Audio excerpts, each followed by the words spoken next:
Mr. Mayor, thanks for your hospitality. And to all the elected officials that are here, I bring you greetings. I can't breathe. I can't breathe. George Floyd's last words, but they didn't die with him. They're still being heard, echoing all across this nation. They speak to a nation where, too often, just the color of your skin puts your life at risk. They speak to a nation where more than 100,000 people have lost their lives to the virus and 40 million have filed for unemployment, with a disproportionate number of those deaths and job losses concentrated in Black and brown communities. And they speak to a nation where every day millions of people, millions, not at the moment of losing their life, but in the course of living their life, are saying to themselves, I can't breathe. It's a wake-up call to our nation, in my view. It's for all of us, and I mean all of us. It's not the first time we've heard those words. They're the same words we heard from Eric Garner when his life was taken away 6 years ago. But it's time to listen to those words, to try to understand them, to respond to them, respond with action. A country is crying out for leadership. Leadership that can unite us, leadership that brings us together, leadership that can recognize pain and deep grief of communities that have had a knee on their neck for a long time. There's no place for violence, no place for looting or destroying property or burning churches or destroying businesses, many of them built by the very people of color who for the first time in their lives are beginning to realize their dreams and build wealth for their families. Nor is it acceptable for our police, sworn to protect and serve all people, to escalate tension, resort to excessive violence. We need to distinguish between legitimate peaceful protests and opportunistic violent destruction. We have to be vigilant about the violence that's being done by this incumbent president to our economy and to the pursuit of justice. When peaceful protesters dispersed in order for a president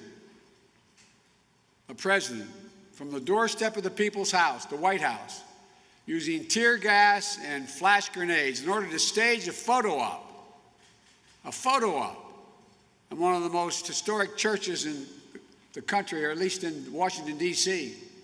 We can be forgiven for believing the president is more interested in power than in principle, more interested in serving the passions of his base than the needs of the people in his care. For that's what the presidency is, the duty to care for all of us, not just those who vote for us, but all of us, not just our donors, but all of us. The president held up the Bible at St. John's Church yesterday. I just wish he opened it once in a while instead of brandishing it. If he opened it, he could have learned something.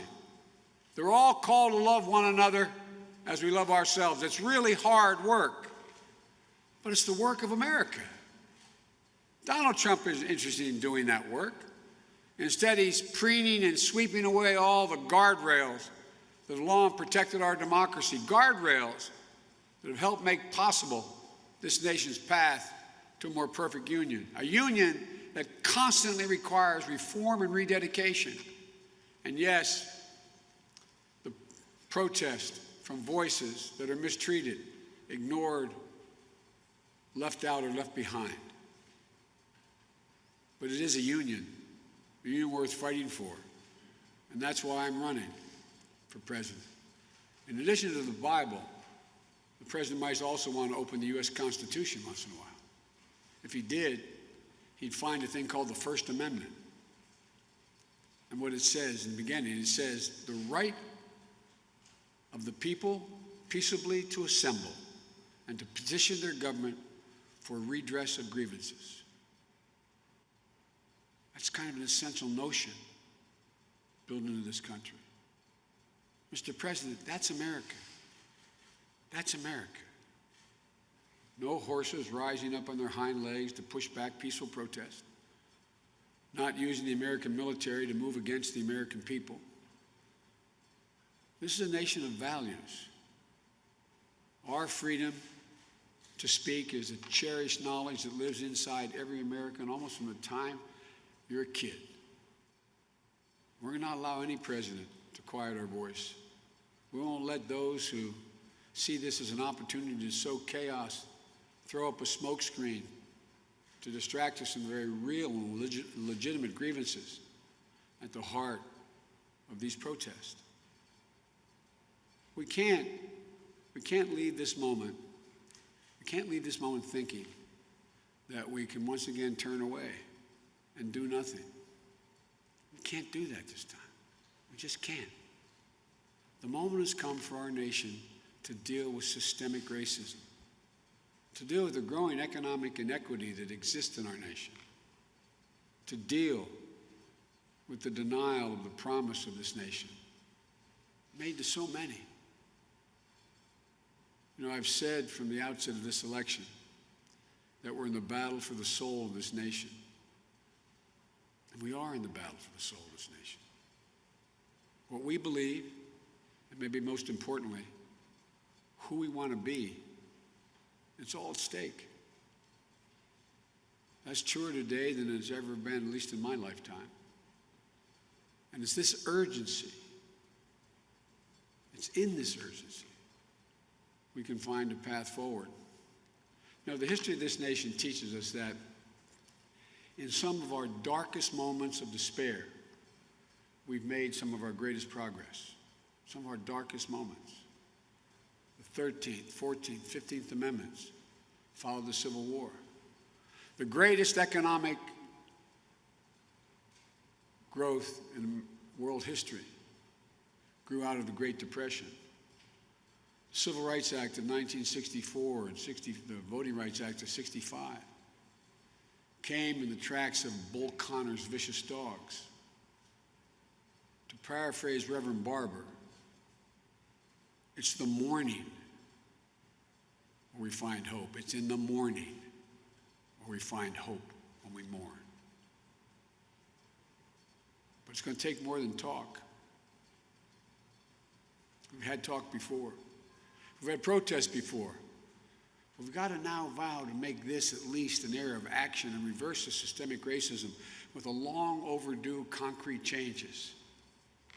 The action will not be completed in the first 100 days of my presidency if I'm fortunate enough to be elected, or even in my entire term.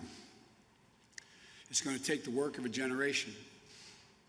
But if this agenda will take time to complete, it should not wait for the first 100 days of my presidency to get started.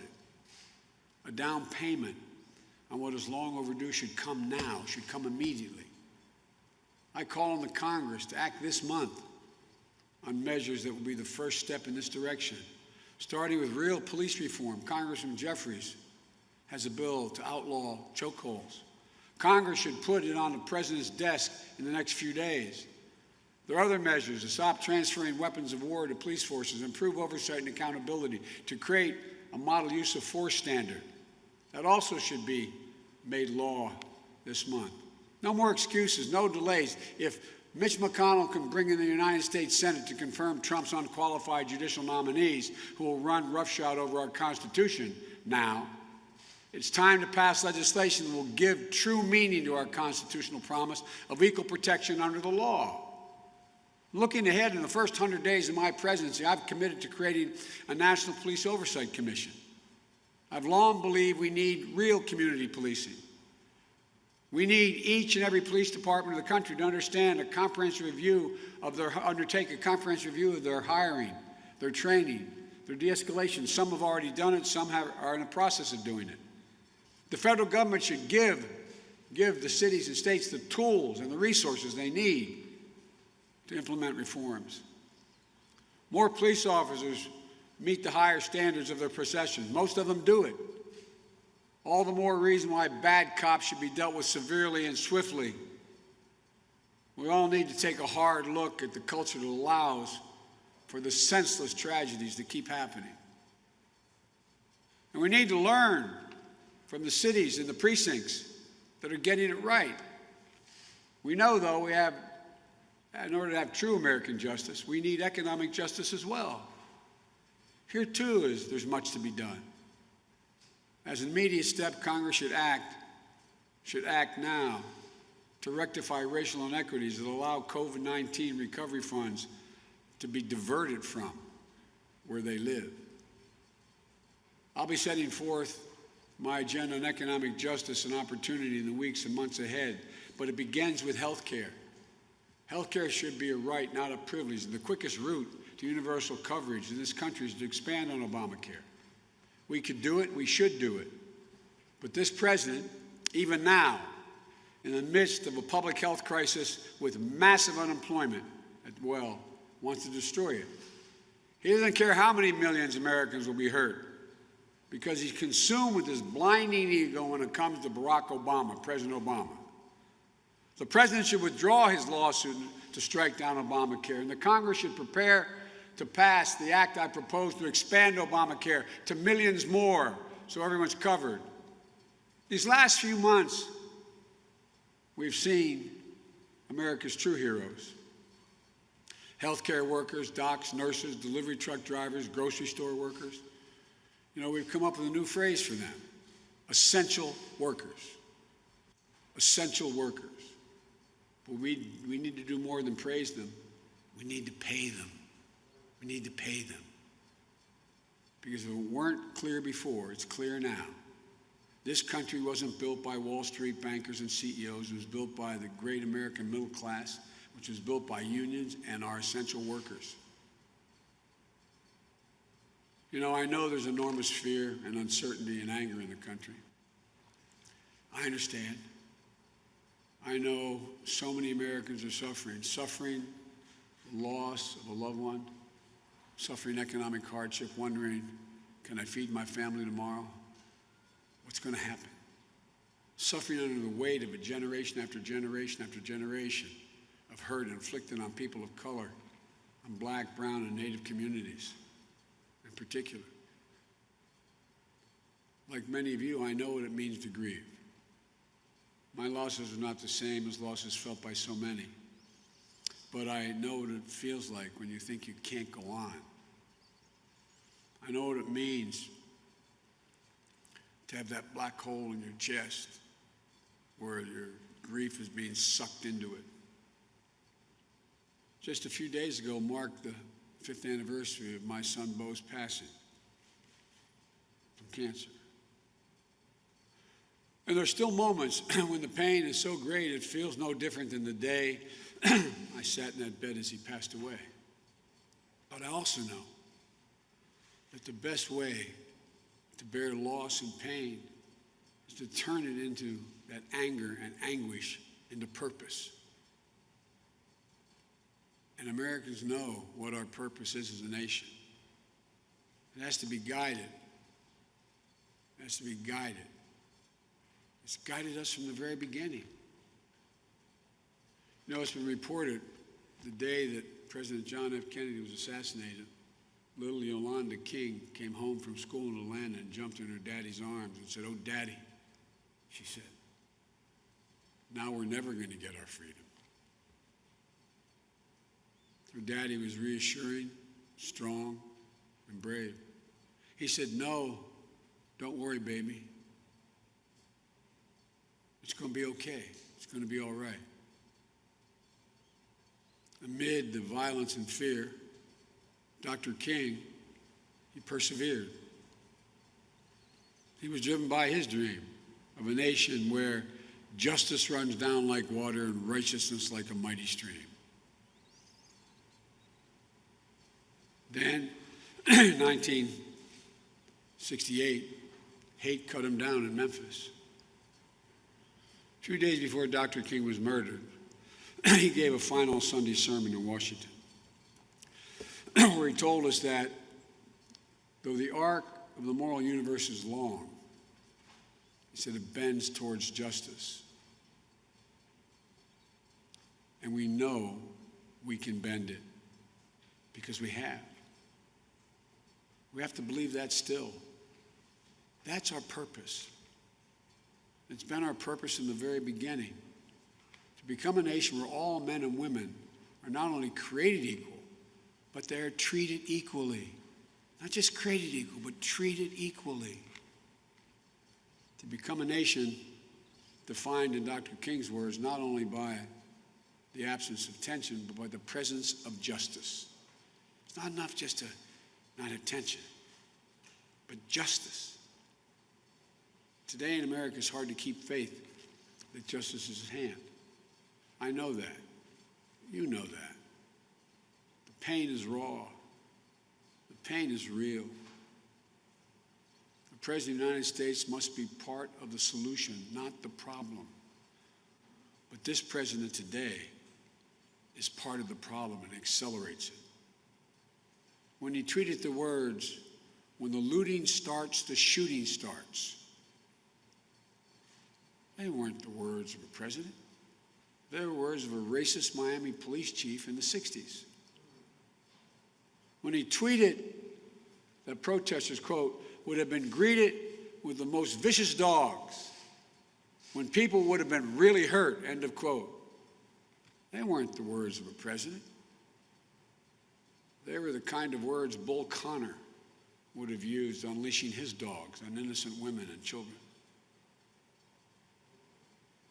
You know, the American story is a story about action and reaction. That's how history works. We can't be naive about it. I wish I could say that hate began with Donald Trump and will end with him. It didn't, and it won't.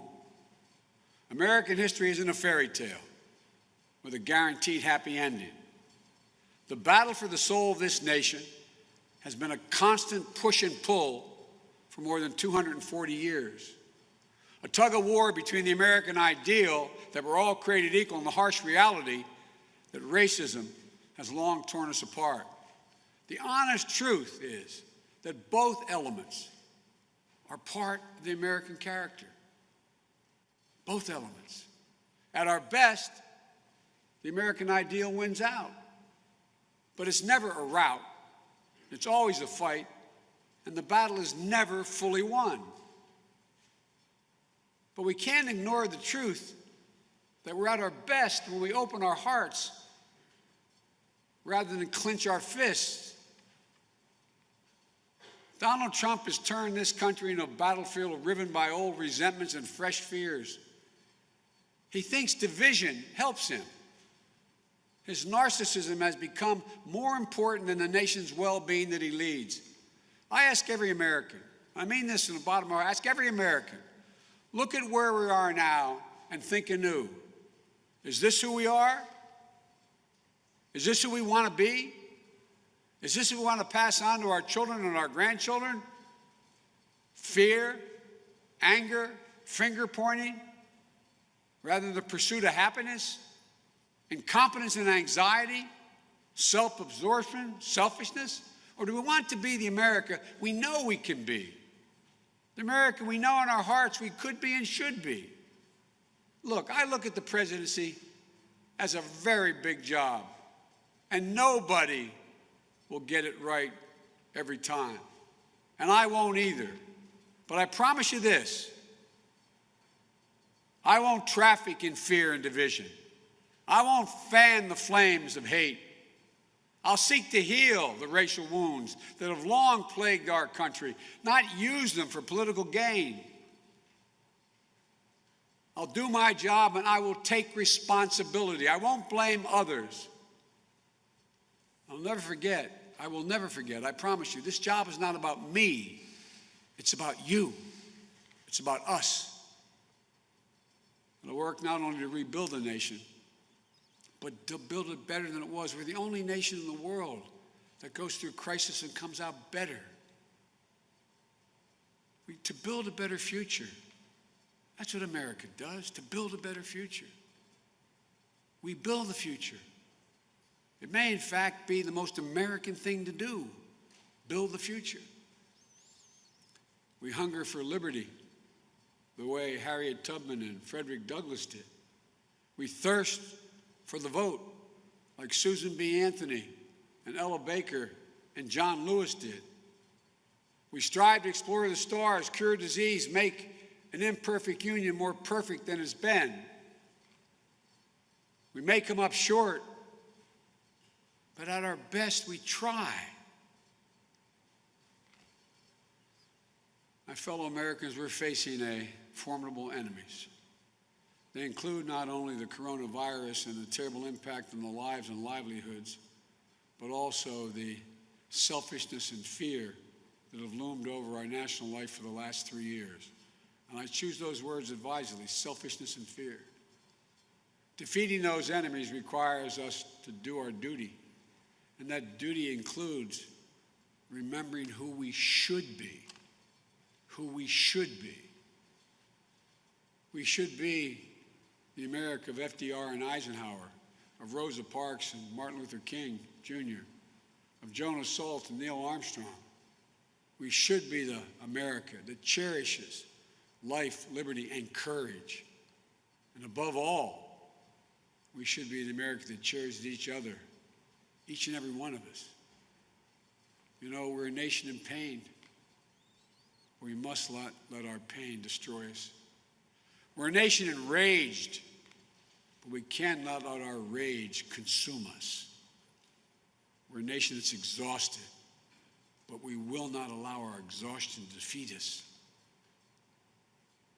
As president, it's my commitment to all of you to lead on these issues and to listen, because I truly believe in my heart of hearts we can overcome. When we stand together, finally as one America, we'll rise stronger than we were before.